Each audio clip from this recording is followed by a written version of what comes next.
Hi everybody, welcome to tonight's event. We'd like to acknowledge that this event is taking place on unceded sovereign Kulin Nations land and pay respect to their elders past and present, and through them to all First Nations people.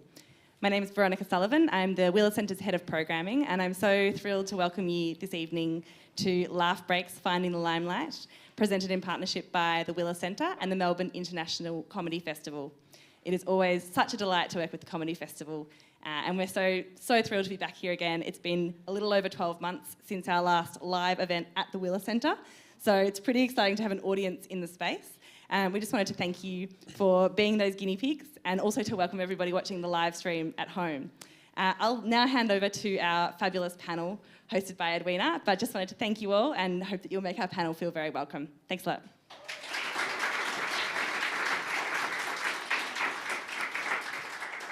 Hi everyone. Hello everyone here live with us at the Wheeler Centre on the lands of the Wurundjeri and the Bunurong, and those people that are joining us online.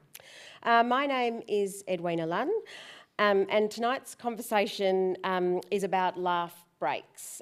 It's about those career-defining moments when we may have made a choice to follow a certain path, or where someone may have given us an opportunity that was a surprise or that has really helped forge careers. We have a very broad panel here with some really broad comic talents across comedy genres and art forms. I would like to introduce you to Claire Hooper. This way. Thank you. Hi, Edwina. Lawrence Leung. Hello. And Ivan Aristogura. Hola. Hola. So to start with, we're going to ask each panellist to tell us a little bit about their career, where and how they cut their teeth, what their current practice is, and what their current focus on, just so we can get a little bit more understanding of where they've come from before we dive into some specific questions about what their big breaks were. Claire, would you start with you? Absolutely, love to. So I grew up in Perth, and I wasn't from a very arts family. So I just assumed everybody wanted to work on stage and everyone just swallowed it down. I didn't realise you could, or that it was a unique thing to want to do. Anyway, so I studied occupational therapy and then I became a qualified garden designer. And then in my late 20s, I tried stand-up. And I came in sideways because I was engaged to a guy who was doing some improv comedy. So I was sort of watching from the sidelines going, it looks amazing, looks really fun. He was your gateway. He was my gateway. Yeah, that's right. And I very politely asked, I was like, could I join rehearsals? Could I see what you're doing? You don't have to put me on stage or anything. I don't need to. I just am really fascinated. I would love to watch your rehearsals, and then started rehearsing with them, and obviously got into the shows. Met somebody who did stand up, and they were like, "It's not as hard as you think." You know, I watched him on stage. Xavier Michaelides. Oh yeah. Yep. Yeah, I saw a mate support tripod in Perth, and I was like, "It's amazing. I can't believe you do that." He said he's like, "It's not so hard. I will show you how to do it." And so I started. It is really hard, isn't it? No, it's really easy. Do you know? Anyway, the story's already blown out. The point is, started stand-up at about 26, got moved to Melbourne at 30 and got into some TV work, and then was cast as a team leader on the revamp of Good News Week on Channel 10. Did that for a few years, then did commercial breakfast radio in Sydney for a few years, had a baby, then I hosted the Great Australian Bake Off for a few years, and now I'm on the project once a week. But really, I still, certainly in the last 5 to 10 years, I identify as a stand-up comedian, but obviously pay my mortgage with the side hustle of actual paid work. Yeah. Oh, and you also did a really amazing podcast for the ABC, the Pineapple Project. Thank you. I forgot about that. Yeah. So, and I'm sure that you'll hear really similar stories from the other guys, but I've done podcasts and written books and done radio and done TV, and I've taught and written, written for TV and written for stage. And I think everybody, I think our careers are kind of made up of odd jobs a bit. Yeah. It's very hard to do only one thing. Yeah, a career is also making a living out of it too. Yeah, that's right. Yeah. Anyway, And Claire, do you remember that moment when you decided it was comedy full time, that those other things that you were trained and qualified in were like, actually not again?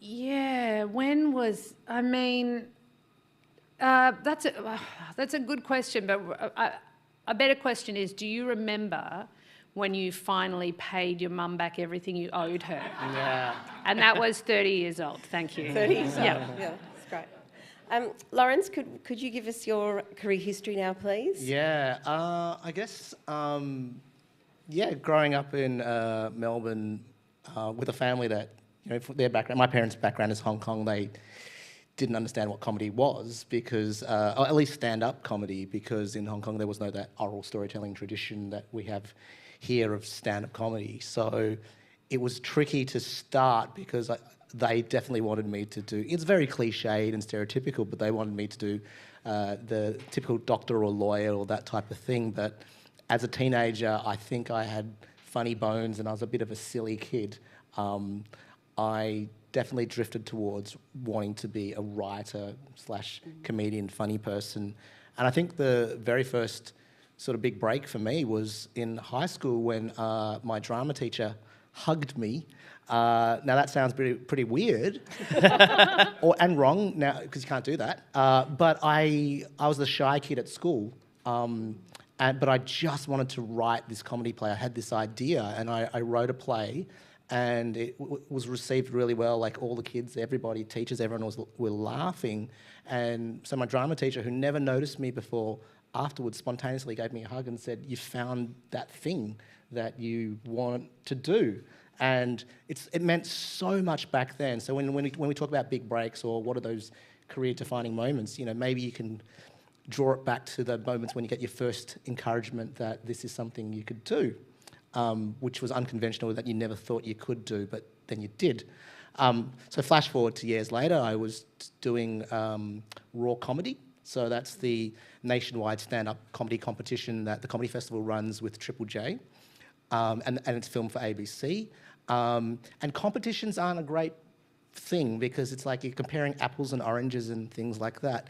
But what it did give for someone like me who had been watching Raw Comedy on television as a teenager, something to aspire to. So one day I'm going to stand on that stage and try doing stand-up comedy. So I entered it on a whim, and because I was stupid, I wasn't scared. I was just stupid. Gave it a go, and I got to the national finals, which is fantastic. Came runner-up, and that was the encouragement I needed to kind of keep going. And so I did a solo show. Called Sucker, which was also a stupid idea because I didn't know any better. I thought, what do you do next? You write a solo show. This could get really boring. Write a solo show, end up in Edinburgh going, this is great. I ended up trying to find my voice, trying to be a bit sort of separated from things I'd seen in the past. And it may sound really weird nowadays, but back then I really insisted on trying to tell people that I am Lawrence Leung, I'm not an Asian ethnic comedian, which is really strange to sort of like discount one whole part of your whole identity and cultural background. But I just figured maybe it was just a reaction to the idea of ethnic comedy back then. I see it as a really bad thing now because it's like internalized racism on my behalf.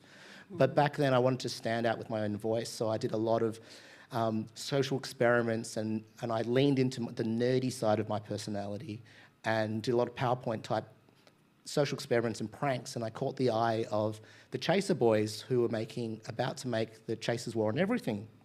So they asked me to be one of their writers, the only part of their team who wasn't a performer.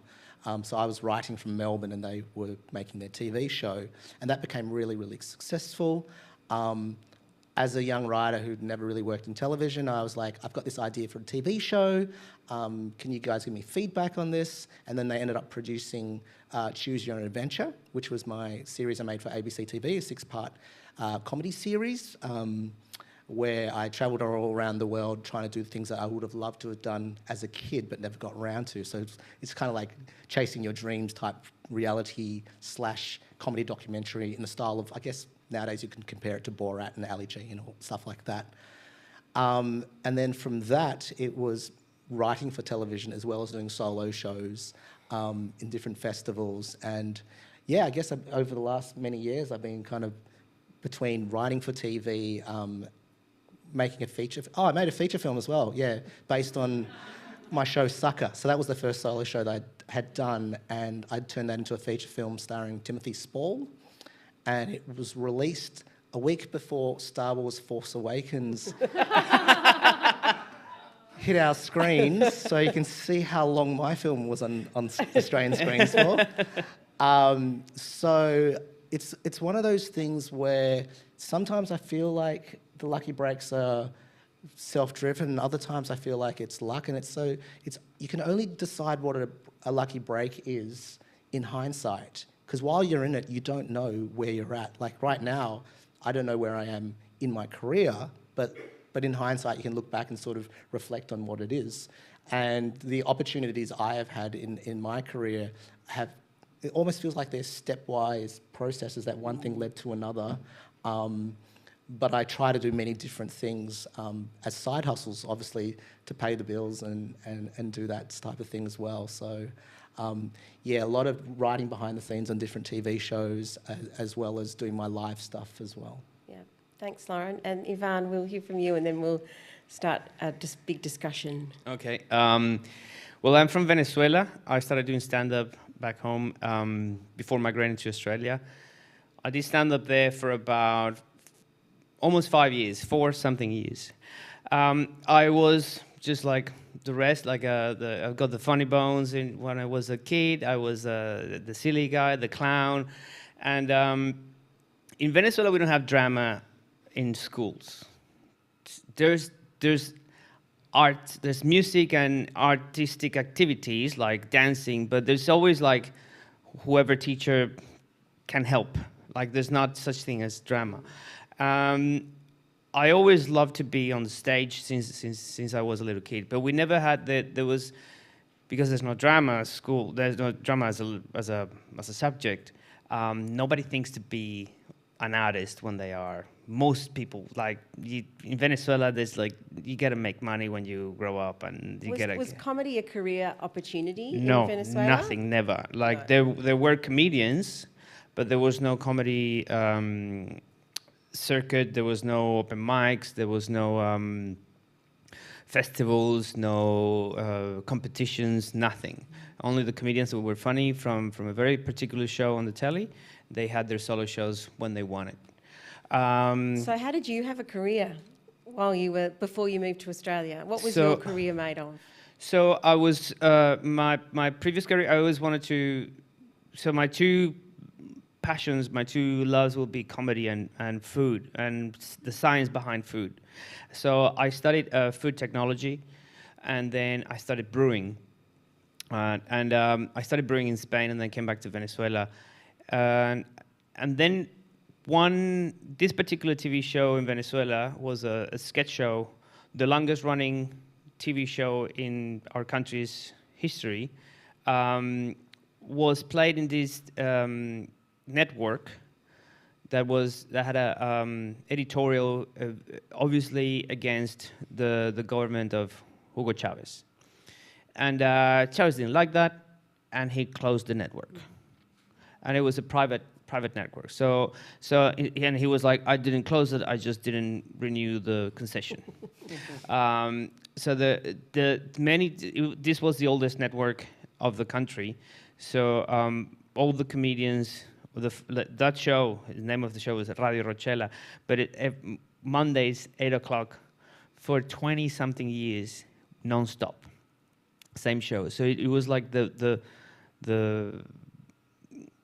nursing nursery, the nursery of all the comedians in the history of my country. At the same time, he also closed a bunch of radio networks who had lots of these comedians working on, because comedy and radio are quite related. Stars aligned. I don't know what happened, but at the same moment in Venezuelan history, one comedian from Colombia was becoming extremely popular as a stand-up, as a one-man show, from the pirate DVDs sold in Venezuela. And at the same time, this guy, my age, he lived in Spain. He's Venezuelan. He lived for a few years in Spain. He was doing stand-up in Spain. He started there. He came back to Venezuela, and he was like, "There's no open mics. There's no stand-up comedy circuit. There's nothing." And he started a Monday nights, just like wherever there's stand-up, any country, Monday nights will be pretty much the open mic night, because bars they don't have that many people, and they look for an excuse to bring people over. Yeah, just you can. It's an easy night for a producer to go to get a yes from a bar owner. He got this one night, this open mic on a Monday, and then because there was so much need for comedy in the country, especially in the big city in Caracas, where I'm from, that became so popular too quickly. Comedians, we start doing open mics doing 3 to 5 minutes, no more than that. And this guy was giving 15 minutes to people who have never done comedy before, just to do something on stage, because he was organizing. He needed to get the seedlings for the new comedy scene in Venezuela. I was working in a brewery at the time, and a friend of mine says, "Listen, this is your thing. You're really good. You're really funny. You're really good at telling jokes." My friend was also very funny, but he was interested in music, combining music and comedy. And he was like, I was like, "Are you sure? Like, is this like Seinfeld and stuff like that? Like, what's this stand-up? Like, really? Yeah, anybody can do it." And he lived in Boston. He studied in Berkeley, so he wasn't. He knew about stand-up comedy and comedy clubs. And okay, yeah, let's do it. If you think I can do it, I trust you. He's a very smart friend of mine, and I followed him. And he was like, "We have to do this the right way. We have to understand the theory. Let's transcribe routines from YouTube. Let's write them down, underline like where's the punchline, what's the premise, if they do like a rule of 3, the attitude that the comedians was having at the time, looking how often there was a laugh. We got books, and we started before going on to this open mic night. We organized 3 shows by ourselves with friends and family. And we actually got another guy who was already doing this to MC. And there was a structure. You could see there was a joke. It wasn't just a person telling a story that didn't know where they were going. Like we worked really hard, firstly, on writing everything. And then if that first laugh of a joke that you wrote compared to the laughs you get from a joke that everybody knows, you just repeat a joke, is so much different. The tingling, the excitement that you get inside is amazing. So after those 3 shows, we went to the open mic, and we compared to what the quality, we killed it. Like people went, "Oh, this is what it's supposed to sound. This is the cadence of not." Some jokes, of course, didn't work, but there was a sound that made more sense rather than just someone just talking and talking, finding. That's like the rhythm of stand-up. Yeah. So I was so happy about doing that I went. I was living in the brewery where I used to work was 2 hours from the city, from Caracas, and I used to live next to the brewery. So I used to travel every Monday to do the open mics, 2 hours, and then sleep at my parents', and then get the car very early, like at 4 o'clock in the morning, so you can be first time in the morning in the brewery. And I did that for a long time. And suddenly, this boom new comedians. There's not just the guys from the telly. It's not just the same 3-4 guys from the telly, and they are charging less money for corporate gigs. Let's give these guys an opportunity. So we were a group of 3 comics, this friend and another friend, from Berkeley, and we organized this group called Efecto Chicharra, the Cicada Effect.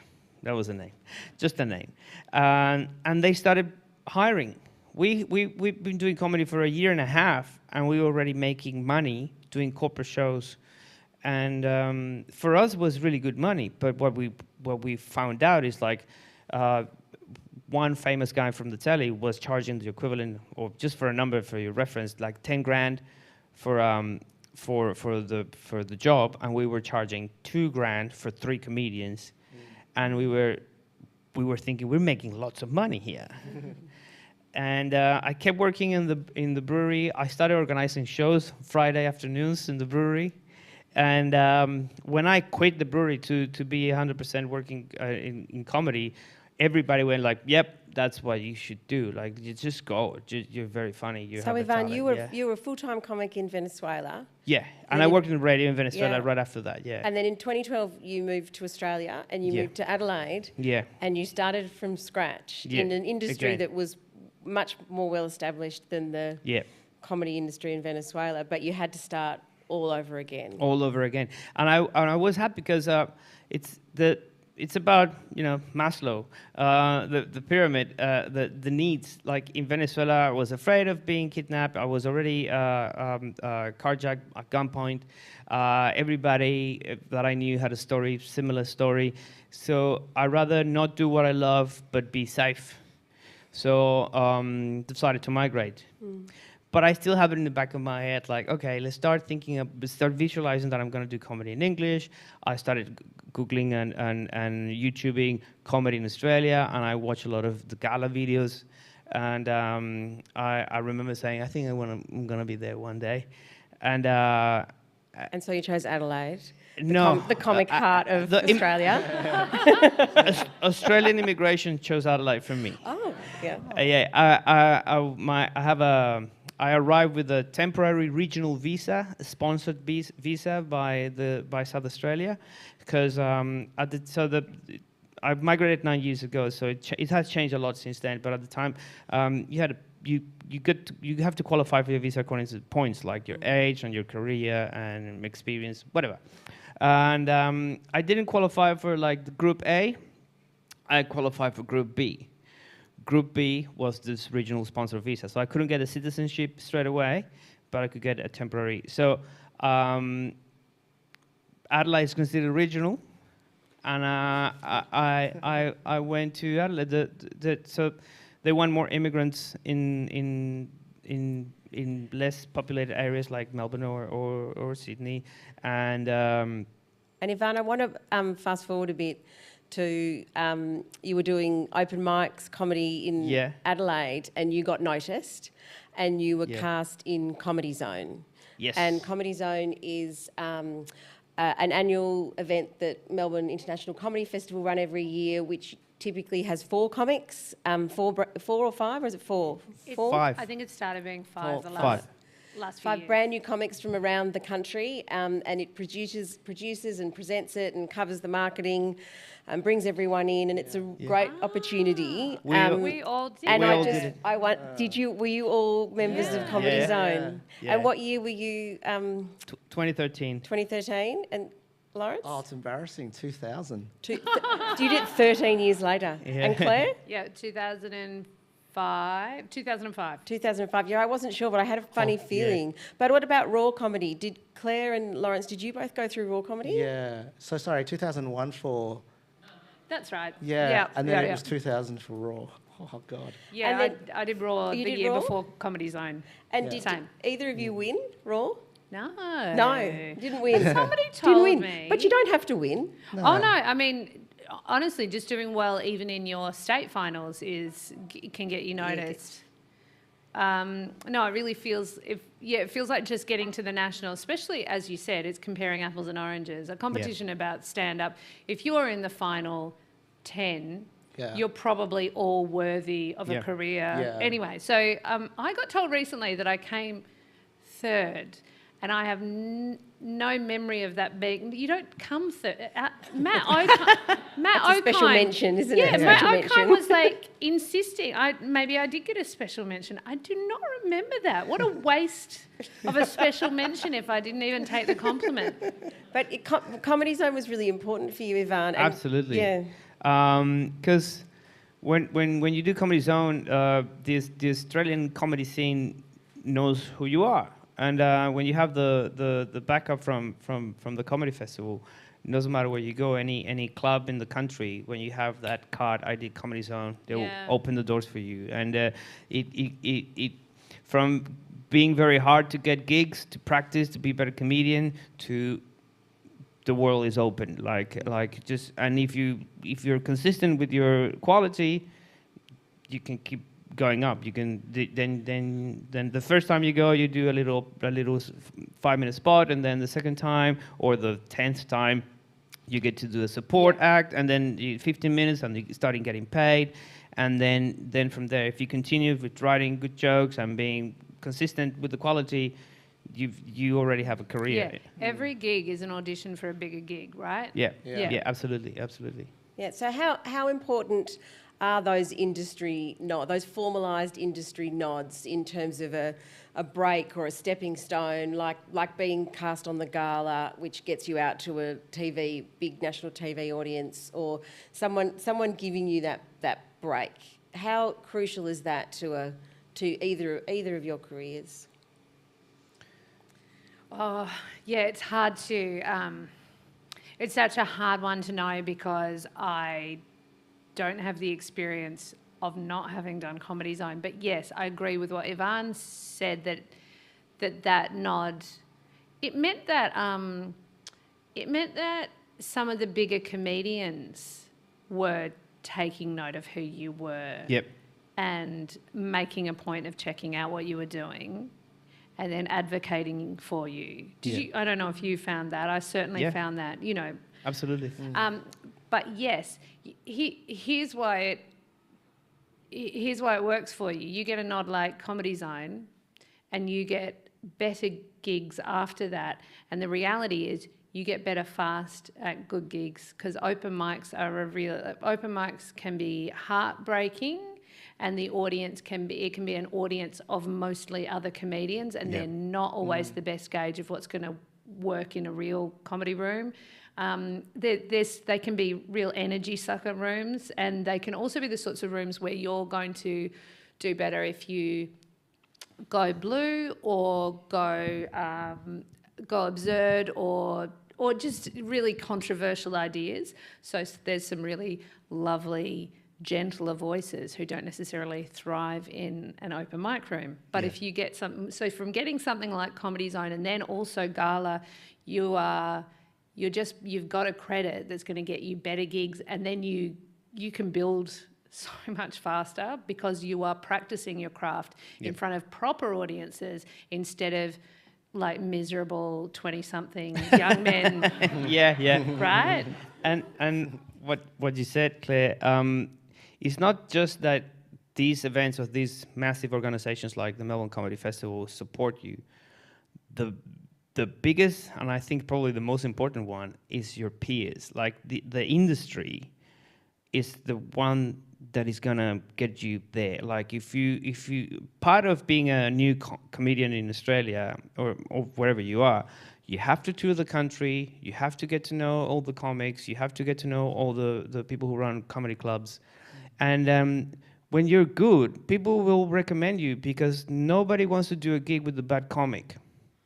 And there's no competition there. It's actually like if the audience is hot because this comedian is doing great, I'm gonna do great. So I'm not gonna recommend someone who is not doing well, because you don't want a cold audience who is just disappointed at the show. So once the entire or the majority of the comedy circuit knows who you are, that's when you get that lift in your career. Like people tell your names, like, and there'll be like a little positive gossip about you, like this guy, this guy, and then it's beautiful here in Australia. so many people when I started, they went, if you want a reference, don't worry, just say my name. If you want a reference, and I went to like Harley Breen. I want to do Sydney Comedy Store. And I was like, okay, don't worry, I'll call him because you're great. And then he recommended me to do the Sydney Comedy Store the first time, and then that's the voice starts. There is also a little known thing that has happened over the last sort of decade, really, where bigger comics really support emerging and younger, newer comics, not necessarily young, but newer comics, and will silently produce their work here and internationally. And it's not done through any kind of brandishing of this is how amazing or this is how wealthy I am, but it is a genuine need to support the next generation of voices, and it is quite little known, isn't it? But it does happen. Yeah, it does. A lot. Did it happen? Did it happen for you? No, like I think every time, like I always offer my help when there's a new comic, and when I see something that because I love being nerdy on writing comedy. Like I love when I see someone who has potential, I go, listen, you do a great job. If you ever want, I just offer. And many times they give me a message on Facebook, hey, can we go get a coffee? Absolutely. And then we work on their material. And that for me it's a great, it's fun. And I love it so much when there's somebody who is clearly promising, but is looking for guidance and looking for a bit of help with the writing. Like it's very, very good for your own writing practices. You lose nothing from it, from sitting down for a 2-hour coffee with a newer comic, working on their material. It makes you better, and it's so exciting. You know, like it just feels right to be promoting and helping build a career that should happen. Yeah. I mean, we were saying this earlier, just backstage, how there is no formal school for comedy. It's such a huge genre. Everybody in the world laughs and likes to laugh, we'd like to think. But there is no formal training for what we do. There's just us in a peer network trying to find our own voice in many different ways. And rehearsing, so basically we learn in front of people. It's so important. Like just to think of all the gigs you did where you were still learning and people were watching. Because you can't, because it is, even though it's all you talking, it is absolutely a conversation. You know, like you just can't practice jokes at home. You can get them in the right order, but you can't practice a joke without the person doing the laugh. So we have to like learn what we're doing in front of people. Isn't it revolting? So that the whole idea of lucky breaks and being discovered and natural talent, that's kind of bullshit. It's actually really, really hard work, determination, and not giving up, because there are a lot of barriers to sticking in this industry and success. And we don't recognise enough how much hard work it really is. Yeah, I think you've got to be tenacious, and sometimes you feel a bit like maybe you were going to look back and think about how foolish you looked, but then luckily it all comes good. But there is a little bit of a what would you call that? Like basically just putting faith in quite a ridiculous dream. I mean, how our loved ones must have looked at us when we were driving 2 hours every Monday to do this ridiculous thing. And certainly for my family, they were so supportive, but what it must have looked like. I was living very lean for years and moved back home at like 28, because how do you make a living from stand-up? Anyway, and then it came good. Now I mean... I quit an amazing job. That brewery job was really, really good. I was so stable. But I was like, I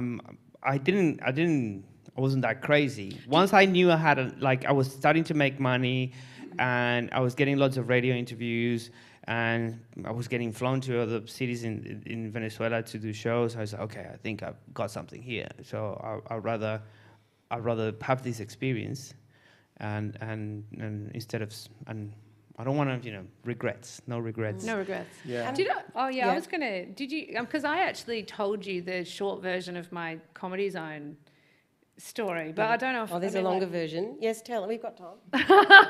It's not much Yeah, we've got- longer. we've No, got it's time. not much longer, but just like, as in Comedy Zone felt like it felt like a break, but it kind of like, so I'd just moved to London and I was working in a music store and I'd been there for 2 months and I got this weird sort of, I think it was an email or maybe it was even a phone call. I can't remember. I think this is when people phone called.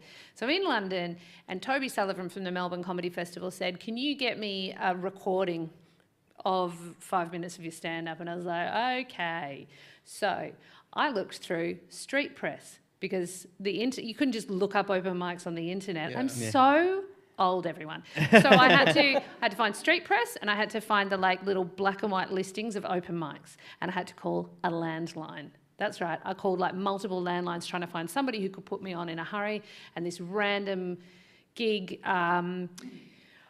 so I got told I could do this random gig. Then I had to find some way of recording it because you couldn't record stuff on your phone, right? So I found this girl at work in the music store that had a video camera and I was like, please, could you bring your video camera to this gig? I'll meet you and we'll go together and you will film it.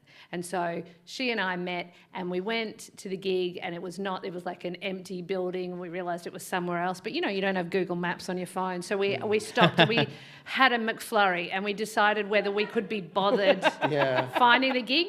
We were like, I think we're going to go home. And then she was like, do you want to...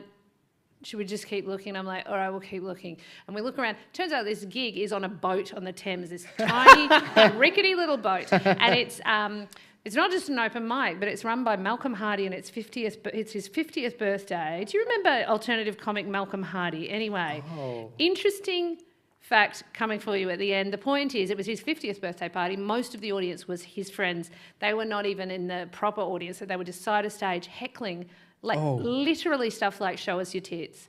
We record, I get through 5 minutes, I just battle through it, and then I'm like, well, that's what I'm sending. So then I have to put the video camera, connect it up to a TV and put it on a VCR and take that to the post office and send it to Melbourne.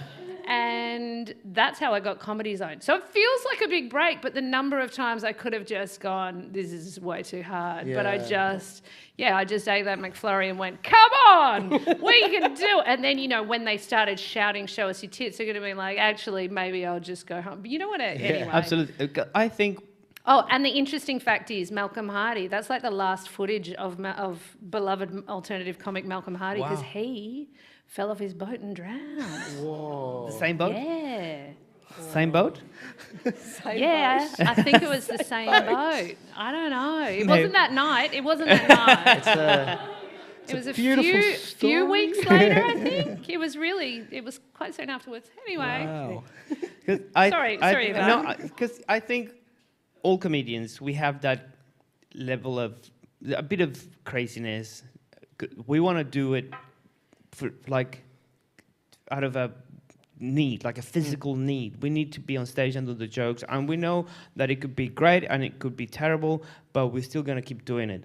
And that's what kept you finding the place and doing the recording, that whole thing. That was the worst bit, trying to work out where the chords went into the TV. You have to be nuts. I'll be honest. You have to be nuts to believe in that. Just why are you gonna believe that you're gonna do terrible 3 minutes being heckled, show us your tits. All to do an essentially unpaid gig that you're not even the star. Like Comedy Zone, as in it's an incredible nod from the Comedy Festival, but it's not like you. It's not. It's still not going to convince your parents you're on the right track, is it? Yeah, absolutely. I have a story about convincing your parents on my mom went to many shows in Venezuela, and she was like, "You're great." But they spend a lot of money in my education. I studied business and I graduated, and then I want to cook, and then I started cooking and baking, and then food technology, and then masters in brewing. And they're like, "What the hell, man? Just stick with one thing." And then after that, I go, "No, I want to be a comedian." And they knew I was doing well. They knew I was making money in Venezuela, and they went to many shows. Then I live in Adelaide. I started doing comedy in Adelaide. And the first time my mum comes to Australia to visit my brother and myself, my brother was living in Perth. at the time. She saw me, and it was very lucky. It was my very first time ever headlining in Australia at the Rhino Room in Adelaide. And she saw me, and then she said, I never told you this, but now I truly believe that this is what you want to do. Like, but you were very supportive. Yeah, but now I believe you. Now, now if you're doing this, making people in a different country laugh in a different language, this is your thing. I was like, oh, thanks. Like, thank you. That approval of this is your thing is so important. I totally get that. Similar story. My parents didn't understand stand-up, and I kind of kept it a secret from them throughout my many years of starting out. It wasn't until, I guess, Comedy Zone. No, it was actually Raw Comedy when they first saw me live, because prior to that it was just like, you're going to be a doctor. Why you got an A+? You need to get A++. They're that type of parent. And I remember I finally invited them along to see me at the Raw Comedy National Finals, and it's at the Town Hall, and it's filmed for ABC, so there's lights on the audience, and I could see my two parents sitting direct in the centre, not laughing at any of my jokes. The crowd is like, but you could see two heads not moving. And, afterwards I was like, Mum, Dad. I came runner-up, by the way. And even then, afterwards on the way back home, my parents were like, they're dropping me off where I lived, and I said, oh, thanks for coming along. And because you're an insecure comic, you have to ask, why weren't you laughing?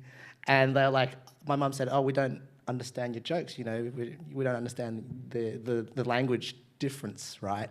But I could see everyone else laughing, so I know you were good. Oh. And my dad was like, why you come second? Why you not come first? You did better next time. That's such a typical parent thing. Why did you only get 9 out of 10? What did you get wrong? Yeah, you still must be perfect. Claire, do you have a parent coming out to your parent or a parent acceptance story that is important in your career trajectory? Do you know, I don't, not really. So you know what? My mum and dad arrives tomorrow. They're coming for a visit. I'm going to ask her. Too late for you. I'm so sorry. I'm going to ask her when it felt real, because I know she's so lovely, and she would have been worried for a long time, but was so supportive. But I do remember. So when my first real sort of exciting TV job was. Ted Robinson used me every week on The Sideshow. That was an ABC show in 2007. And it was an amazing experience for me. And amazing because I knew who Ted Robinson was. Like that, he was the man who'd produced all of this TV that I had loved so much. Like Good News Week? The big gig, Good News Week, yeah, absolutely. Yeah. And when he only originally cast me for 1 week, they just kept asking me back, and I ended up being there the whole year, just popping up every week. And my mum and dad flew over to Sydney for the last show, and so they were sitting in the live TV audience. And so you consider that to be a big break? That would have been a big break for you, the connection with Ted recognising your talent and casting you. Yes, absolutely. And it all happened in quite a flurry, actually. But yeah, like in terms of looking at my parents and just knowing that they understood that everything was going to be all right, at least for the moment. Anyway, that was, just having them there, got a photo with them on set with all the streamers and the mess after the final show. Yeah. Anyway, they do like a glitter cannon. They still love a glitter cannon. Ted loves a glitter cannon. I love Ted so much. So what happened was I did Raw 1 year. Then I came back with Comedy Zone the following year. And then after Comedy Zone, I wrote a show that was preposterous, and it was just, I got thyroid surgery 2 weeks actually, but yeah, so I have this thyroid problem, and the surgery I was going to have then was, there was a danger to my vocal cords. So I was like, all right, I'll write a show that I could tour if I lost my voice. So I wrote this show that was one whole hour of me not talking, and it wasn't mime. It was still like I had all these. I had tape recorders all over the stage and a screen that played things that I interacted with, and lots of music. I even had T-shirts with different slogans. I don't know how I filled an hour. Anyway, I did this ridiculous show, and was massively in debt afterwards. Well, I say massively in debt. So I owed so much on the rent. I didn't make any money from it. Of course I didn't. And I had, and you've spoken to this idea before, I had somebody just pick up my bill. Some beautiful person from the industry just, Trades Hall called and they said, you owe us this much, but you don't. Someone has paid your bill. Wow. Yeah. Wow. I think it was is something like cool. $1,500. You know how much, like that's just, that's going to take you a year to pay off when you're not earning anything. So it was this amazing thing. And then I basically got told that year by the guy who's now my manager, let me know when you come to Melbourne. So I basically just finished all of my commitments and went, I'm in Melbourne now. And and he within a month of him proposing that he manage me, he put me in a meeting with Ted Robinson, which Kevin describes as what did he say? He said two of the most awkward people being awkward together in a room or something, which is Well, you lovely. and Ted being awkward. Apparently, that's what Kevin called it. Anyway, we obviously hit it off.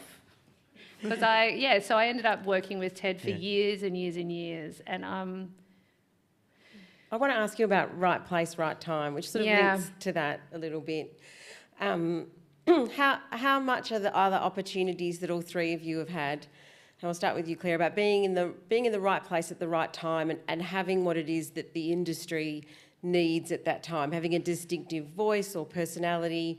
And for Claire, for you, it was at a time when the industry had absolutely no gender balance, was completely dominated by men, and it was becoming a very big problem. yes, so yes, it was. I was joking with Nikki Britton the other day, actually. We were like, this is going to sound really, okay, I hope this comes out right. We were joking about how we got our time in the sun, we white women, and then people... So what happened was people were like, oh, it's only straight white men. This is ridiculous. Let's give some other people a go.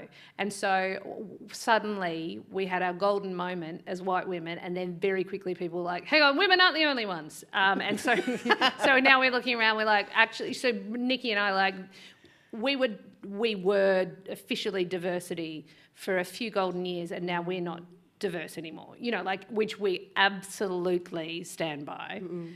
But yeah, so I came along when I was still a minority, and somehow, it was really, I got cast on Good News Week, and that was a bananas phone call to take, because that was a show I used to watch that had finished.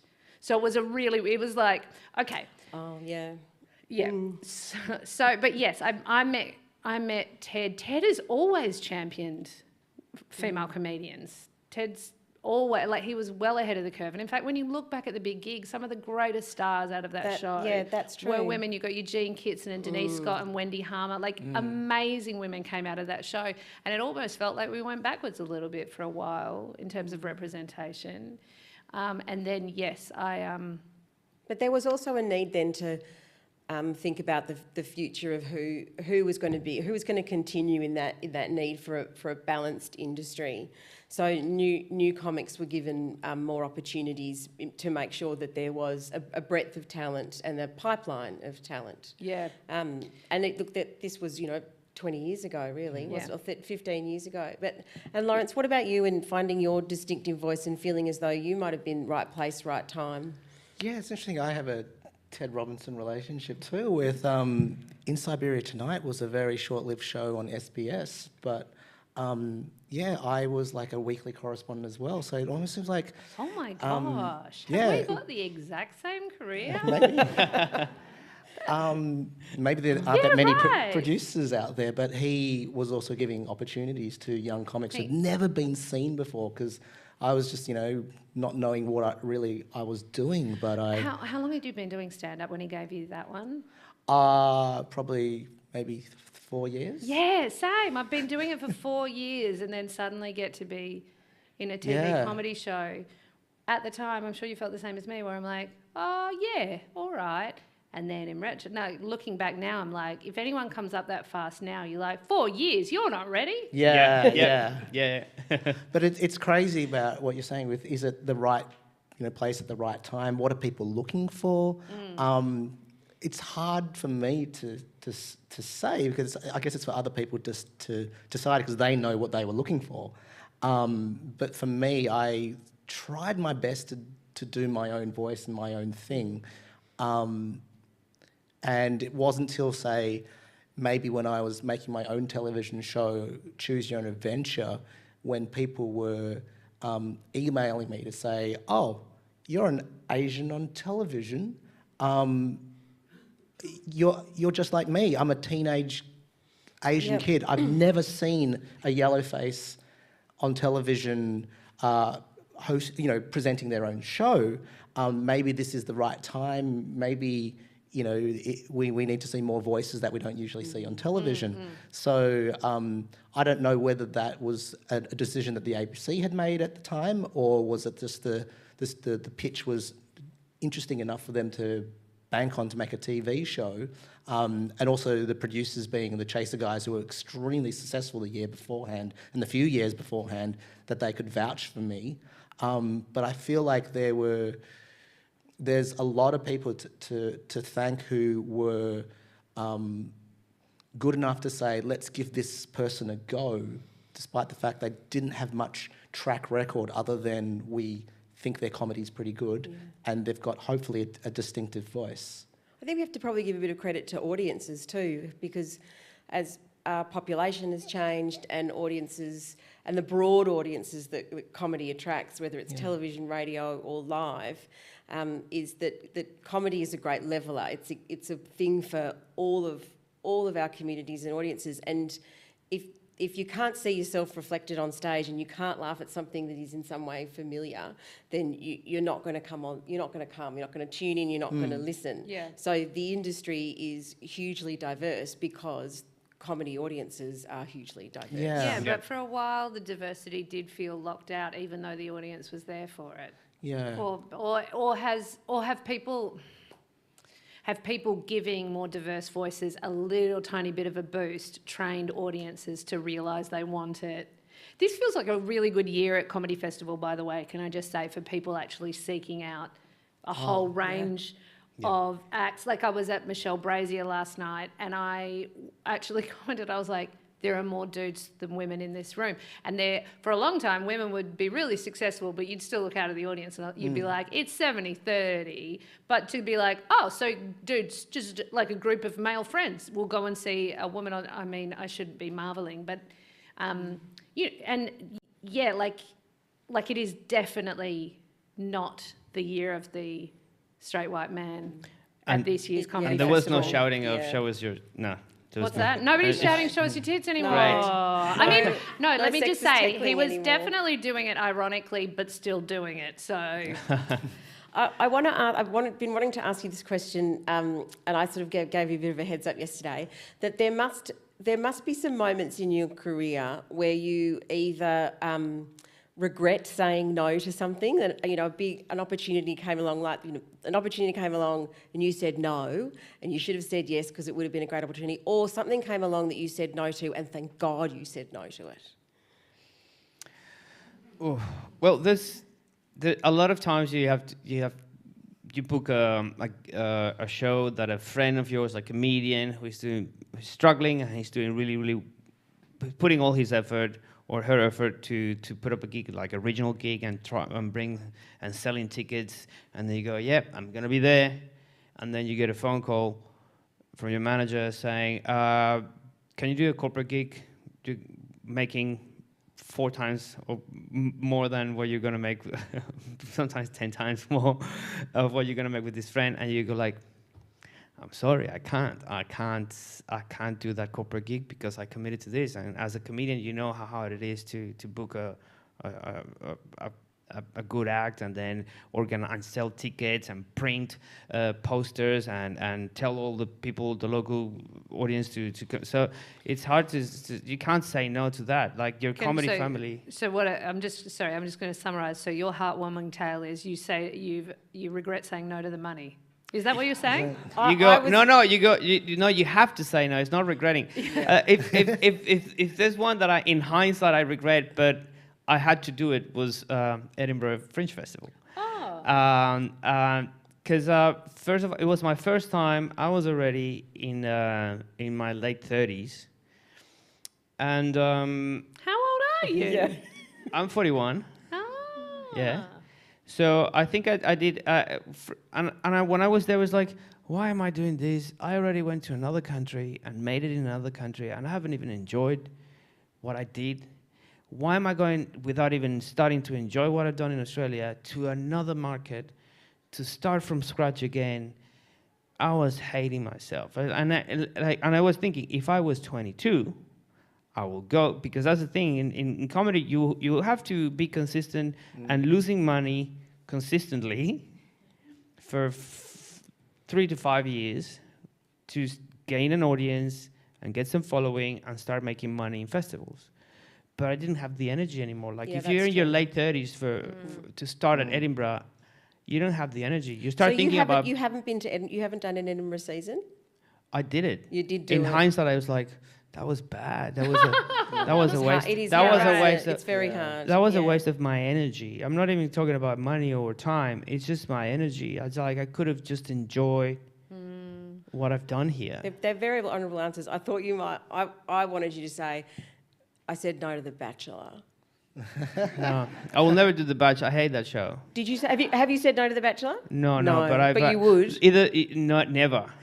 I will never do it. You've got jokes about The Bachelor, haven't you? Yeah, Yeah, you do actually. Yeah. I hate that. I don't know. I have to go through if I can say it here, because it looks like a very lovely audience. Don't like swear words. Just mention your show dates and. Yeah. Yes, yeah, we'll get to it. But if I know, you have to be honest to yourself with yourself. Like, if you don't watch The Bachelor, why are you gonna do something you don't believe in? Like, you don't. But Dancing with the Stars, I would love to do it. Oh my God, yes. I could see you on that. Because I love to dance, and I watch it, and I think it's pretty cool to learn new moves. And there's a line. Yeah, you that's would one be you'll so do, one good on you won't. MasterChef, wouldn't it? MasterChef. Yeah. Actually, you could do Yeah, you could do MasterChef. that. You would be so good If at there's that. a celebrity MasterChef, probably, but I watch MasterChef, and the level of the amateur is too much. Lawrence, any regrets or any missed opportunities or really good decisions when you said no? Yeah, I've said no to reality TV shows before, And you regret? No, not really. Yeah, no, okay, No, good decision, yeah. I just can't see myself being fodder for material that I would like to do about others, but having people do it about me. Oh, yeah, I get it, yeah. But also, I don't watch those shows, so I think you'd need to be a fan of those shows to be on those shows to understand how they work. And, I'm not the person who would be like, I'm not here to make friends. I'm not that type of person. Yeah. But yeah, I went to Edinburgh, but I guess I was in that sort of 24-year-old thing. So I get where you're coming from, but then I've also tried it again later on, and it's like, yep, I totally see where you're... Yeah. It's just the energy's not there. Yeah, so I did it at 30. Oh my God, I had my 30th birthday in Edinburgh. So, yes, I did it at 30, and I'm halfway between your experiences. Yeah. I was like, yeah, I'm here. I probably won't come back. No, Yeah. that's not true. Yeah. I thought I would come back, and then amazingly was in work every single year. And then I remember when like every year I was like, what a shame I can't do Edinburgh. Like, I loved it so much. But having real actual work does actually, like, it makes sense. And that's not your regret though? No, I have more regrets about saying yes to things. So I regret saying yes to Commercial Breakfast Radio in Sydney. I was deeply unhappy the whole time, really badly suited to it. But it's interesting because that was something that I had said sort of in the year beforehand. I was like, you know what I would love to do. And then the dream came true, and it was absolutely rubbish and just wrong for me. And there were a few other things that I've sort of said yes to and then gone, I just never should have done this. The only thing that I do regret, and I'm not sure about regret, so in the same year, so I basically did this weird no voice show, toured it to Edinburgh. It was actually a very good show. I remember it very well. Did you see it? Yep. You and 5 other people. Yeah, it was actually really good. And you were nominated Best Newcomer for it. Yes. Yeah, so it was good. Yes. Yeah. Oh, well, how many newcomers are there? Just enough to nominate them all. No, that's not true, is No, it? that's Sammy not J. true. There are Sammy loads of them, J. actually. ABC Radio Sammy J won the same year I was nominated. So I took that show to Edinburgh. I did it at midnight o'clock. Midnight. Wow. Again, tenacious. Like, there's so many hints from the universe that you could probably just go back to garden design. So I did it at midnight. Will Anderson saw it, howled at some of the inappropriate jokes that I could never, ever, ever say again, and then just told his audiences, so his audience would exit at 10:30 and he'd say, go next door, buy a ticket to Claire. And so I survived. Good. Yeah. Nice. And so one of the things that happened at that show, so he was advocating with his management for me here in Australia. I met a woman who was a producer of Hollywood movies, Hollywood comedy movies, you know, like the Scary Movie franchise and stuff. She did a bunch of things, and we had a coffee, and she said, you know, keep in touch, let me know. And I didn't. But when Kev from Token here in Melbourne said, keep in touch, let me know when you're in town, I went, I'm in town. And I don't know why I had the balls to do it on that scale, but just didn't pursue. I don't know if I want to do Scary Movie franchise. Do you know what I mean? Like, I don't even know if it's something I wanted, but I often think, like, and I remember the thought process being, well, you're 30, that's a bit old to go to Hollywood. And now that I'm 44, I'm like, you dummy!